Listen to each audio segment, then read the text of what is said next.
Bonjour mesdames, messieurs. Je voudrais déjà remercier Ensemble contre les rhumatismes de m'avoir invité à faire cette présentation. Le thème de la fatigue et du sommeil est un thème que j'aborde régulièrement avec les patients, notamment du docteur Gilles Hayem à l'hôpital Ambroise Paré. Donc c'est un petit peu une étape supplémentaire de vous présenter le fruit de réflexion et de recherche sur ce domaine particulier. Alors, je vais essayer de structurer un peu ma présentation en vous essayant de définir qu'est-ce que c'est que la fatigue, qu'est-ce que c'est que le sommeil. Après, peut-être de parler de choses qui sont plus particulières au rhumatisme inflammatoire ou en tout cas les maladies inflammatoires qui sont les cytokines et quels sont leurs rapports avec la fatigue et le sommeil. Et puis après, j'aborderai plus particulièrement ce qui se passe dans les rhumatismes inflammatoires chroniques, y compris avec l'effet des traitements.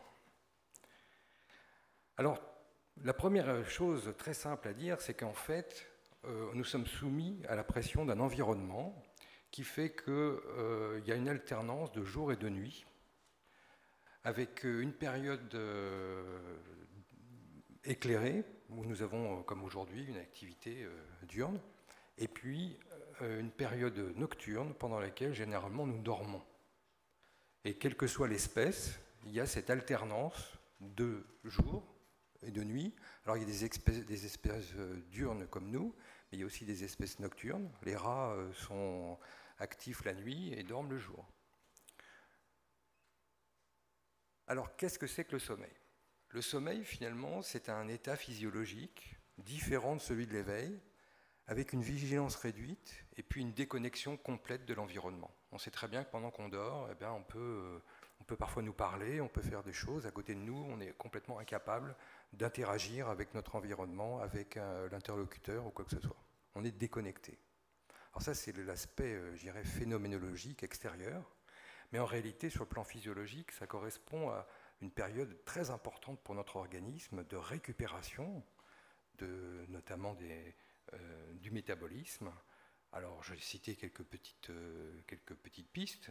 Il y a bien sûr la thermorégulation. Notre température centrale augmente tout au cours de la journée. Et la nuit, pendant que nous dormons, elle revient à sa valeur du matin. C'est très important pour la mise en réserve. On sait qu'on a des hormones de mise en réserve qui correspondent à la nuit, au sommeil, et que, par exemple, si on a des repas trop énergétiquement trop élevés le soir, on va les mettre en réserve, on a plus de chances de grossir si on mange trop le soir que si on mange trop le midi. Et puis il y a des processus cognitifs, mnésiques, et que si on n'a pas un bon sommeil, eh bien on ne va pas consolider la mémoire, on va avoir des problèmes dans l'apprentissage, dans nos tâches quotidiennes qui mettent en jeu notre cerveau et notre capacité à analyser, à réfléchir. Ça, c'est pour le sommeil. Alors évidemment, si j'associe le sommeil à une sorte de récupération, qu'est-ce qui se passe pendant l'éveil et qu'est-ce qui fait que finalement on alterne? Parce que bon, l'alternance de jour et de nuit, c'est une chose, mais pourquoi est-ce qu'on alterne des périodes d'éveil et des périodes de sommeil? Alors c'est vrai que pendant qu'on est en éveil, eh bien, on réalise plein de choses, plein d'activités physiques et mentales, et donc on peut se demander qu'est-ce qui se passe, qu'est-ce qui fait qu'il y a une transition entre l'éveil et le sommeil. Est-ce que c'est parce qu'on est fatigué? Est-ce que c'est parce que petit à petit on est somnolent et qu'on va s'approcher d'une période où on va tomber en sommeil? Évidemment, il y a ce sens-là, mais il y a le sens contraire, c'est qu'une fois qu'on a dormi, eh bien, on est régénéré, on a récupéré, et qu'à ce moment-là, on est propre à aborder les activités de la journée, donc nos activités quotidiennes, physiques, psychiques, toutes sortes d'activités. Alors vous voyez tout de suite que ce que je vous ai dit, ça prépare finalement deux conceptions du sommeil et de l'éveil. C'est une conception qui est d'abord un peu chronobiologique, puisque l'alternance de jour-nuit, nous, quelque part, est un peu le signal d'une activité chronobiologique, un processus circadien, voilà ici, où finalement, en fonction de la moment de la journée, on va avoir envie de dormir, ou on va dormir, ou on va simplement ressentir l'envie de dormir. Et puis, il y a un processus homéostasique, c'est-à-dire que c'est comme si finalement on accumulait, alors entre guillemets peut-être de la fatigue, En tout cas, on accumulait une sorte de peut-être de produits ou d'hormones du sommeil qui faisait que quand on avait atteint un niveau très élevé, eh bien, le sommeil finissait par arriver. Alors c'est vrai, parce que par exemple, on a des molécules comme l'adénosine qui s'accumulent au cours du temps, qui créent une sorte de pression du sommeil, et le soir, on est fatigué, on a trop d'adénosine, et on va dormir, et à ce moment-là, le matin, on va retrouver des taux d'adénosine normaux. Les deux processus sont liés. C'est un peu complexe à expliquer, mais c'est vrai que les deux processus de régulation du sommeil existent. Alors je vous ai parlé de fatigue et de somnolence, mais je ne les ai pas définis. Alors la fatigue, c'est très très difficile à définir parce que ce n'est pas une variable physiologique que l'on peut mesurer. C'est quelque chose, c'est une sorte d'état, une sensation subjective mais consciente. C'est une incapacité à poursuivre une activité. Si vous faites une longue marche, par exemple, eh bien à un moment donné, vous allez avoir mal dans les jambes, vous n'avez plus envie d'avancer, vous êtes fatigué, vous ressentez un état qui va vous pousser à arrêter votre activité de marche. Si vous lisez longtemps, au bout d'un certain temps, vous allez être fatigué, vous allez poser votre livre et dire ça suffit, je suis fatigué. Ça, tout le monde le sait, c'est la vie courante. Donc ça peut être des phénomènes qui sont liés à l'activité neuromusculaire, l'astreinte mentale, le stress. Mais ce qui se passe, c'est que c'est réversible, c'est-à-dire qu'une fois qu'on se repose, eh bien, on n'est plus fatigué, on est défatigué. Et donc, c'est une activité, enfin, c'est une sensation qui est labile. Alors parfois, exceptionnellement, la fatigue ne peut pas être soulagée par le repos ou la récupération. Et on appelle ça plutôt une asthénie, un état de fatigue permanent. Et ça, on verra un petit peu après, ça peut arriver, notamment dans les maladies inflammatoires. La somnolence, alors on pourrait dire, ouais, c'est un peu la même chose, quand je suis fatigué, j'ai peut-être envie de dormir. Eh bien non. La somnolence, strictement, c'est la propension à passer de l'état de veille à l'état de sommeil, donc de s'endormir réellement. On peut être fatigué sans avoir envie de dormir, et on peut avoir envie de dormir à un moment donné précis de la journée, sans forcément ressentir une fatigue précise. Donc c'est un phénomène qui est lié autant à la chronobiologie, parce qu'on va s'endormir à des moments précis. On sait que la probabilité d'endormissement elle est plus élevée le soir, en soirée, et puis juste après l'heure du déjeuner, vers 14-15 heures. Là, on sait qu'on risque de s'endormir. Ce n'est pas pour autant qu'on est spécialement fatigué. Et puis c'est dépendant de la qualité de la nuit précédente. C'est-à-dire que si on a passé une très mauvaise nuit avant, tout le monde le sait, on va avoir tendance à s'endormir beaucoup plus facilement la soirée suivante.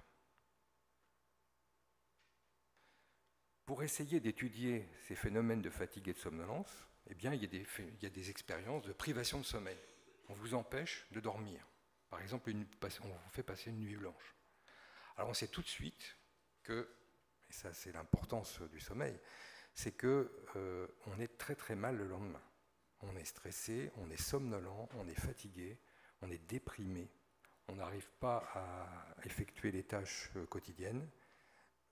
Et donc ça montre bien l'importance du sommeil dans notre économie quotidienne, de nos activités, et que le sommeil est absolument essentiel. Et que se priver même d'une nuit de sommeil peut être catastrophique. Alors, la privation, elle peut être chronique, elle peut être aiguë. Là, j'ai pris l'exemple où je vous empêche de dormir, mais vous pouvez manquer de sommeil parce que voilà, vous devez vous lever très tôt le matin pour aller travailler, vous avez des douleurs qui vous réveillent la nuit et qui font que, à ce moment-là, vous ne dormez pas assez et que vous accumulez une dette de sommeil chronique qui fait que ça va finir par perturber de façon chronique vos activités diurnes. Alors pour estimer la fatigue, puisque c'est une sensation qui ne se mesure pas, en fait on utilise des échelles subjectives, et notamment l'échelle de Pichot, qui en fait essaye de quantifier vos incapacités à faire, plutôt que votre ressenti. Enfin, il y a une partie du ressenti, je suis fatigué, mais aussi j'ai du mal à me concentrer, tout me demande un effort, par exemple, et puis vous pouvez coter de 1 à 4 pour dire, ben voilà, c'est beaucoup, un peu, beaucoup, passionnément, à la folie, et donc à ce moment-là, on fait un score, Et on peut dire si vraiment votre fatigue elle est importante, elle varie dans le temps, d'un jour à l'autre ou d'un mois à l'autre. Et puis il y a des échelles analogiques, c'est-à-dire qu'on vous demande de coter de 0 à 10, éventuellement sur une petite ligne de 10 cm, de dire si vous êtes très fatigué ou pas fatigué. C'est 0, ou très très très très fatigué, ce serait peut-être 10. Pour la somnolence, on a un peu la même chose, c'est l'échelle d'Epworth, où là on vous demande d'estimer votre chance de vous endormir dans certaines circonstances. Alors vous voyez, ça peut être en train de regarder la télévision, ce qui est assez banal, mais parfois dans un transport ou après déjeuner ou des choses comme ça. On essaye de coter, et là aussi on a un score qui permet de dire si vraiment vous êtes somnolent de façon pathologique, ou bien si finalement vous avez une somnolence banale. Dans cette échelle d'Epworth, on considère que jusqu'à 10, c'est normal. Dans l'échelle de Pichot, c'est plutôt 22. Alors là aussi, on peut faire une échelle analogique, ça reste toujours du même type de principe. Alors pour le sommeil, là, on est beaucoup plus à l'aise, parce que le sommeil a des corrélats électrophysiologiques qui font qu'on peut enregistrer plein de choses. Vous voyez, ici, sur les personnes qui dorment, on peut enregistrer leur activité cérébrale, l'activité oculaire, l'activité électromyographique, l'activité électrocardiographique, la fréquence respiratoire et puis d'autres. On peut enregistrer ce qu'on veut. Et à ce moment-là, on va construire des stades de sommeil. On va faire la distinction entre l'éveil et le sommeil. Et puis, au cours de la nuit, on va pouvoir construire un hypnogramme, c'est-à-dire qu'on va pouvoir dire comment vous dormez et combien vous dormez. Et éventuellement, si votre sommeil est de bonne qualité, si vous en avez assez, si vous, indépendamment de la quantité, s'il répond aux critères de bon sommeil tels que le définissent l'analyse de ces paramètres physiologiques. De même, dans la journée, on peut aussi voir si vous avez tendance à vous endormir. On utilise à peu près le même type de dispositif, mais on étudie à toutes les 2 heures votre capacité à vous endormir spontanément quand on vous met tout seul dans une chambre dans le noir. À ce moment-là, est-ce que vous vous endormez ou est-ce que vous ne vous endormez pas? Si vous avez tendance à être somnolent, il est fort probable que vous allez vous endormir et on va l'enregistrer. Donc voilà un petit peu ce qui se passe pour définir un peu les choses. Et vous voyez que le premier écueil, c'est que la définition de la fatigue est finalement très complexe, très difficile, très subjective et très dépendante des personnes qui s'en plaignent. Maintenant, je voudrais aborder un point, c'est que même si c'est difficile, la fatigue, c'est quand même un symptôme, ce n'est pas uniquement un état. C'est-à-dire qu'il y a beaucoup de maladies, notamment des maladies inflammatoires, au cours desquelles la sensation de fatigue est tellement intense que finalement, parfois, c'est même la première des plaintes exprimées par les patients. Alors bien sûr, j'ai mis en avant les rhumatismes inflammatoires chroniques, mais il y a d'autres maladies inflammatoires au cours desquelles la fatigue est prééminente, par exemple la sclérose en plaques, les tumeurs cancéreuses, et puis un syndrome très particulier qui est le syndrome de fatigue chronique, qui a un peu défrayé l'actualité médicale parce que en fait c'est un syndrome qu'on a mis en évidence chez des militaires pendant la guerre du Golfe qui avaient reçu de très nombreuses vaccinations avec beaucoup d'aluminium. Alors on pense qu'en fait, indépendamment d'une susceptibilité particulière, cet phénomène de fatigue qui ne pouvait jamais être réversible chez ces patients-là était dû aux vaccinations présentant des adjuvants de type aluminium. Chez les malades atteints de sclérose en plaques, c'est un bon modèle, parce que c'est un modèle ancien, et on a mis en évidence que quand on essayait par certaines médications comme l'amantadine ou la pémoline, de donner et d'améliorer la fatigue chez ces patients, on avait une réduction des concentrations circulantes d'interleukine 1B et d'interleukine 6. Également, les niveaux de TNF-alpha, le tumor necrosis factor alpha et puis les interférons gamma, étaient plus élevés chez les patients les plus fatigués. Enfin, il y avait une relation, dans une étude plus récente, une relation positive entre les concentrations d'interleukine 6 et les scores de fatigue, ce qui montrait bien quelque part, au moins dans cette maladie-là, que dans les maladies inflammatoires, il y a un lien entre l'expression des interleukines dans le phénomène inflammatoire et l'expression de la fatigue. Dans le cancer, c'est un peu la même chose. Ici, c'est une étude dans laquelle on a regardé, dans le cancer de la prostate et le cancer du sein, ce qui se passe pendant les semaines de traitement par radiothérapie. On voit sur le schéma de gauche le score de fatigue, ou les jours de fatigue intense dans la semaine, au cours des différentes semaines. Vous voyez que là, pour 2 sujets, vous voyez que ça monte beaucoup jusqu'à la 6-8e semaine, et puis après ça redescend. Et quand on regarde ce qui se passe aussi avec les différentes interleukines ou les éléments de cytokines que l'on peut mesurer, eh bien on s'aperçoit qu'il y a un bon lien entre les deux. Et donc, quelque part, il y a chez chaque patient, indépendamment des études, disons, statistiques, il y a un bon lien entre l'expression des interleukines inflammatoires et la fatigue. Alors, je vous ai parlé notamment du TNF-alpha.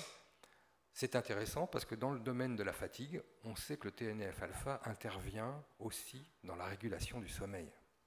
Donc vous voyez qu'on a aussi des arguments pour comprendre. Alors ici, ce sont des expériences menées chez le rat. On a un cerveau de rat, un hémisphère on enregistre, on enregistre également l'électroencéphalogramme de l'autre hémisphère, puis il y a un hémisphère sur lequel on rajoute du TNF-alpha et l'autre rien du tout, ou en tout cas un placebo. Et à ce moment-là, on s'aperçoit qu'on modifie l'électroencéphalogramme et qu'on le rend proche de celui qui s'exprime pendant le sommeil. Donc vous voyez que le lien non seulement existe au niveau de la fatigue, mais il existe au niveau du sommeil, avec un lien biologique fort, puisque la régulation du sommeil peut être modulée par les cytokines, notamment par le TNF-alpha. Alors voilà, il y a une liste des différentes possibilités. Vous voyez que, par exemple, les cytokines interviennent dans la régulation de la température, ils interviennent bien sûr dans l'activité motrice et cognitive. Donc ça, c'est très intéressant pour la fatigue. Le TNF dans la température ambiante également. Bon, ce sont des données un petit peu fondamentales, mais qui préparent, si vous voulez, l'idée que ces phénomènes sont liés. Il y a un lien biologique. Alors, est-ce qu'il y a des phénomènes de fatigue particuliers dans les rhumatismes inflammatoires chroniques? Eh bien, il y a une étude très récente de Gudu en 2016 qui montre, c'est une étude intéressante parce que c'est une étude européenne, il y a 13 pays qui ont été impliqués, il y a eu 246 patients recrutés qui avaient un rhumatisme psoriasique et que chez ces patients, on trouvait déjà que la fatigue, c'était le second motif de plainte après la douleur. Et ensuite, sur une échelle de fatigue analogique, on s'apercevait que 44% des patients avaient un score pathologique, c'est au-delà de 5. Donc que la fatigue était vraiment essentielle chez ces patients porteurs d'un rhumatisme psoriasique. Alors pourquoi sont-ils fatigués? Alors maintenant, les troubles du sommeil, indépendamment de la fatigue, comment est-ce que ça peut s'organiser? Ce qui se passe aussi dans les rhumatismes inflammatoires chroniques, c'est qu'il y a des douleurs inflammatoires chroniques qui sont réveillantes. Moi, je vois les patients du docteur Hayem et très souvent, ils me le disent. Ils me disent, oui, mais cette nuit-là, je me suis réveillé plusieurs fois parce que j'ai mal. Et que, voilà, ça me réveille et je ne peux pas dormir. Donc, vous voyez que ça induit forcément des réveils. Et les réveils ont au moins 2 conséquences. C'est qu'ils exercent une privation de sommeil. Pendant qu'on est réveillé, on ne dort pas. Donc, au cours de la nuit, on risque de ne dormir que 3 ou 4 heures au lieu de dormir les 6 heures qui sont à peu près nécessaires à chacun. Et puis en plus, ça peut fragmenter le sommeil, c'est-à-dire que ça donne une mauvaise qualité de sommeil, avec des réveils, des micro-réveils, qui vont faire que même si on dort, le sommeil sera de mauvaise qualité. Alors on sait que la privation de sommeil, la fragmentation du sommeil, peuvent avoir un rôle renforçant l'inflammation. Donc vous voyez tout de suite le lien qui aussi existe cliniquement entre la mauvaise qualité du sommeil et l'inflammation. L'inflammation majorant les douleurs. Et donc on induit comme ça un espèce de cercle vicieux qui va faire en sorte que le sommeil va jouer un rôle important dans l'expression des douleurs inflammatoires. La fragmentation, elle joue un rôle important parce qu'on sait que quand on fragmente, on augmente l'expression du TNF-alpha. Et à ce moment-là, il va y avoir toutes sortes de phénomènes. Ça va donner de la somnolence, hein, puisqu'on sait que le TNF-alpha joue directement sur l'activité cérébrale, donc des activités lentes, mais aussi ça va jouer sur des phénomènes cognitifs, l'anxiété, la dépression, donc sur l'humeur. Donc vous voyez que ça a des conséquences, pas uniquement sur la douleur elle-même, la majoration de la douleur, mais aussi sur notre activité, notre somnolence diurne. Autre aspect de rapport complexe entre les rhumatismes inflammatoires chroniques et la fatigue et le trouble du sommeil, c'est qu'on s'est aperçu que chez les patients qui avaient un rhumatisme inflammatoire chronique, il y avait une beaucoup plus grande prévalence des syndromes d'apnée du sommeil. Les syndromes d'apnée du sommeil, ce sont des syndromes au cours duquel la respiration s'interrompt la nuit plusieurs fois. Alors, chez tout le monde, ça existe, c'est physiologique, mais si vous avez 2, 3, 4 apnées, interruptions de respiration par heure, c'est normal. Mais si vous en avez 30 ou 40, ça devient anormal, puisque à ce moment-là, pendant le temps où vous ne respirez pas, vous êtes privé d'oxygène. Et puis, ça conduit aussi à une fragmentation, parce que pour les apnées entraîne de votre part une réaction. Et à ce moment-là, il y a des réveils inconscients, que vous ne gardez pas le souvenir, mais qui font que le sommeil devient fragmenté.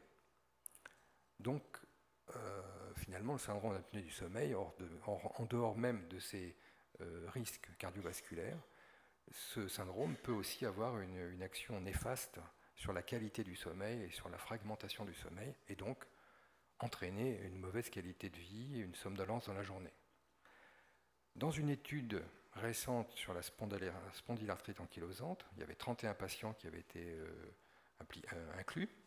Eh bien, on voyait que la prévalence était beaucoup plus élevée que dans la population générale. Je crois qu'ils avaient quelque chose qui était autour de 35%, alors que dans la population générale, on est, selon les séries, entre 1 et 9%. Donc 3 fois plus. C'était encore plus vrai quand les patients sont à un âge supérieur de 35 ans et une durée d'évolution de la maladie de plus de 5 ans. Donc, finalement, il y a quand même beaucoup de personnes qui ont un rhumatisme inflammatoire chronique et qui peuvent avoir plus de 35 ans et avoir une durée d'évolution, puisque c'est chronique, de plus de 5 ans, et qui sont exposés au syndrome d'apnée du sommeil. Encore ici, une étude récente, 2013, avec une méta-analyse, hein, c'est-à-dire qu'on reprend de nombreuses études et puis on essaye de les fusionner pour donner des résultats qui tiennent compte de toute la variabilité que l'on peut avoir d'une étude à une autre, qui montrait que dans ces cas-là, chez les patients traités pour rhumatisme inflammatoire chronique, qui avaient un syndrome d'apnée du sommeil, eh bien le TNF-alpha, et de manière moins nette les interleukines 6 et 8, étaient beaucoup plus élevés. Donc il y a un lien probable, et on sait que chez les patients, par exemple obèses, qui n'ont pas de rhumatisme inflammatoire chronique, mais qui ont un syndrome d'apnée du sommeil, ils ont eux aussi une élévation importante des interleukines.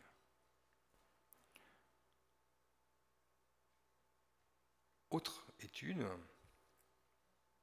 alors, disons que ce lien entre le rhumatisme inflammatoire chronique et la fatigue et les troubles du sommeil, c'est intéressant.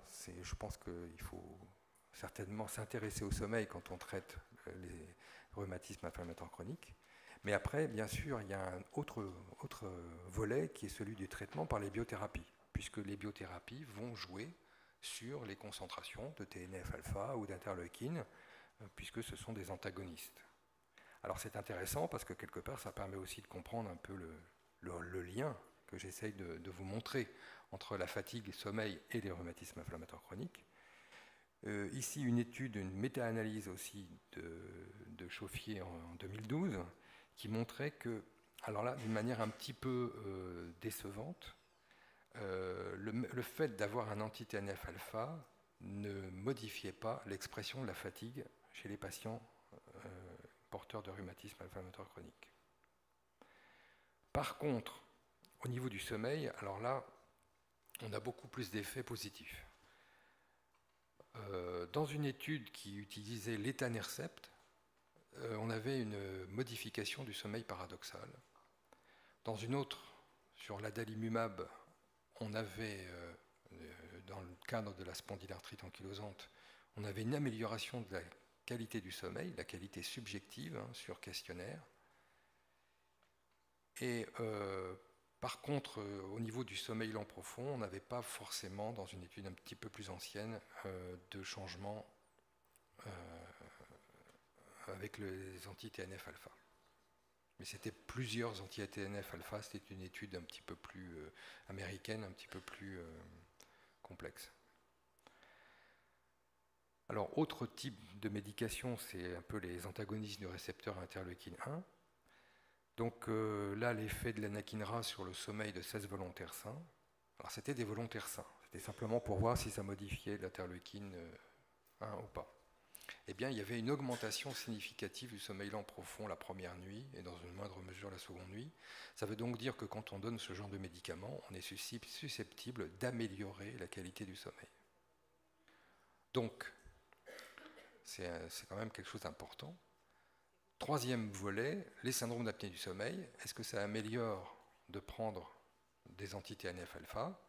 Eh bien, dans une étude récente aussi, où il y a 45 patients traités pour spondylarthrite ankylosante, on s'aperçoit que le score d'apnée et d'hypopnée, alors je vous passe le détail, mais si vous voulez, c'est pour essayer de quantifier la sévérité du syndrome d'apnée du sommeil. Vous voyez que chez les sujets traités, on est à 13 quelque chose, et qu'on est à 21 quand on n'est pas traité par les anti-TNF-alpha, et que c'est significatif.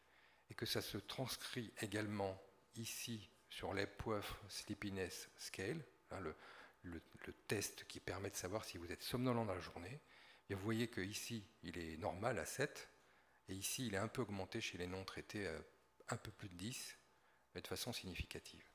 Donc, si vous avez un syndrome d'apnée du sommeil, en ayant un rhumatisme inflammatoire chronique, enfin en tout cas une spondylarthrite ankylosante, il est fort probable que le fait de prendre un anti-TNF-alpha va améliorer votre syndrome d'apnée du sommeil. Donc je voudrais conclure et faire passer un message que je pense important. C'est d'abord de dire que l'importance des troubles du sommeil et de leurs conséquences diurnes, fatigue, somnolence, est vraiment essentielle chez les patients porteurs de rhumatisme inflammatoire chronique. Je pense que le docteur Ayem pourra vous dire que au travers de notre collaboration, à chaque fois qu'il m'envoie des patients, je suis presque au regret de trouver que les gens ont des troubles du sommeil importants, mais j'ajoute à ce regret qu'après, on peut les traiter, et que c'est plutôt positif.